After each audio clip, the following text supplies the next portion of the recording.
Добре дошли в канала Отговори в Таро. Днес ще научим какви са неговите тайни мисли за вас. Погледнете картите, нека те да уловят енергията на хората, които ще изгледат това видео до край. Искам да кажа, преди да започна да цепя картите, че видеото ще резонира само единствено на лица, които са пълнолетни, т.е. на хора, които имат 18 години плюс. На другите, които са непълнолетни, няма да резонира. Така, съсредоточете се, погледнете картите, опитайте картите, какви са неговите тайни мисли за вас и започваме да редим. Да видим какво е това, което е скрито от вас самите. Преди да започна да цепя самите карти, улавям една много тежка енергия. Не знам защо, аз съм изключително сензитивна и адаптивна към подобен тип енергия. Усещам ги веднага на момента. Така, нека да видим. Ох, малеле! Започнаха да падат карти. Нека да видим какви са тайните мисли на този човек или на тази жена към вас. Преди да отворим картите, ще направим сигнификация за това кой е този човек, за да може тези от вас, които гледат видеото и се препознаят, да резонира. Нека да видим кой е този човек, на който са скрити мислите от вас самите. Цепим.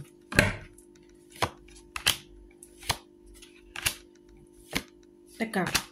Излязоха карти на човек, който по шестицата на земята, седми главен аркан и 8 главен аркан. Това е човек, който много често пътува, който е в много голямо движение, човек, който изключително често е в много забързана динамична енергия. Този човек не се спира на едно място.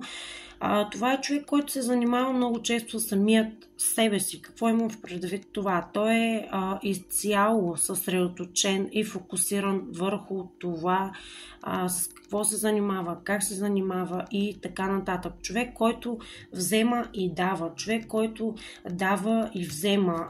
Тук стана въпрос за даване, за получаване, за пари. По карта на Justice, по карта на 8 главен аркан, мога да кажа, че това е човек, който определено е много успешен, реализиран и човек, който смело се отнася така, смело взема в ръцете си, в живота си, проектите си, смело инвестира, смело се занимава с търговска дейност, с комуникации. Също така, понеже тук в Манара става на въпрос за Justice. Това означава справедливост, правда. Може дори да е човек, който друг път също са лавили моите карти, енергия на хора, които се занимават с комуникации, писане, четене, хора, които дори се занимават с кинопрожекции, хора, които се занимават с пеене, хора, които може би дори може да са полицаи, може да са хора, които се занимават с право, хора, които се занимават с съд и това, кой е правият и кой е кривият.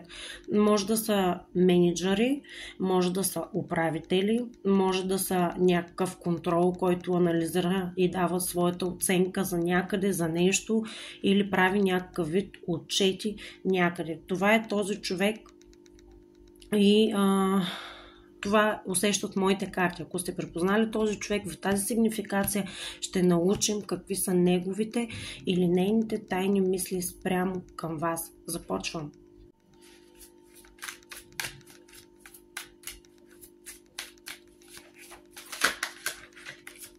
Започнах да улавят картите, енергията на този човек или на тази госпожа. Добре, искаш да говориш. Много неща искаш да кажеш. Започваме. Понеже паднаха много карти, няма как всичките да ги разчетем. Нямаме толкова време. Добре, тук излезе осмица на жезли.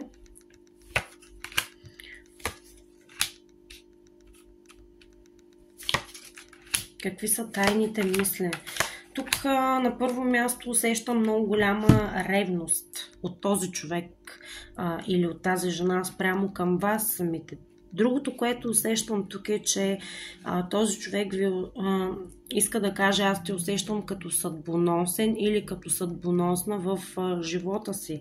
Човекът или госпожата по някакъв начин е изключително шашната от вас самите. Ето сега ще ви покажа да видите самата илюстрация на този господин, който е много, много шашнат от тази дама. Той е очуден, той може би иска да каже или тя, аз не знам точно по какъв начин да подходя спрямо към теб, самата или самия, защото по шестицата на жезли тук става на този човек иска да каже: ти си прекалено своенравна личност, прекалено личност, която се занимава единствено и само със себе си. Казва: аз те наблюдавам отдалече, аз искам да имам допир, да имам усет, да имам мирис, да имам усещане за теб отдалече. Този човек поради някаква причина той е скрит, той не е открит към вас самите. И другото, което е, той се опитва да надниква така леко измежду перденцата, измежду хората, измежду моментите, в които ви издърне и ви види. Т.е. той не е открит, той не се показва този човек. Аз усещам тук мъжка енергия. Става на въпрос, че мъж казва това на някаква жена. Другото, което искам да кажа тук е, че този човек ви усеща като недостъпна за него. Това е енергията, която аз усещам. И другото, което виждам тук по десятката на жезли, че вие не сте близо до този човек. Вие сте на някакъв вид, може би не се комуникирате, не споделяте, не се виждате, но този човек не иска никой друг да ви има като собственост, като това вие да принадлежите на някой друг или на нещо друго. Може да принадлежиш само единствено на самият себе си или на самата себе си, но не и на някой друг. Този човек ви ревнува 100%. Защо? Защото ето може да погледнете тук как е хванал тази дама и той самият не може да се овладява. Казва: когато те видя, аз губя контрол, губя дъха си, сърцето ми бие като удо по осмицата на жезли тук. Сърцето ми бие като удо и просто губя ума и дума, иска да каже този човек. Вау! Тук става въпрос. Тук изкочи двойката на земята, която говори за това, че той е направо като застрелян.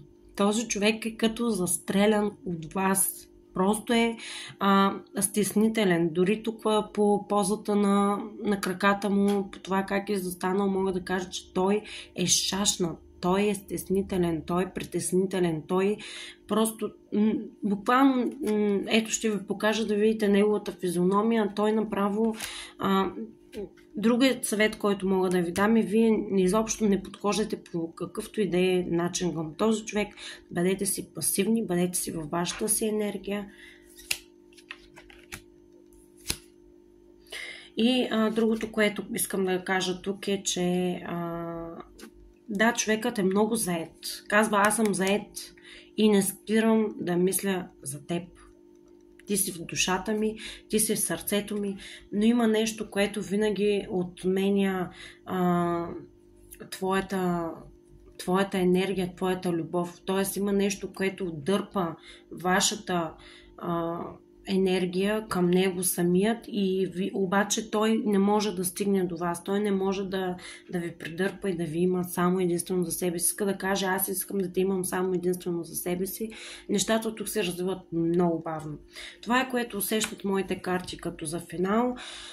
Много бурна енергия, много страстна, много любовна, авантюристична енергия. Ако ви е резонирал, може да ме последвате. Ако желаете лична консултация с мен, може да се свържете на посочения телефон в Viber или Facebook.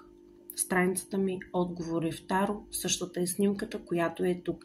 Надявам се това да се отнася с вас. Поздрави и целувки! Чао, чао!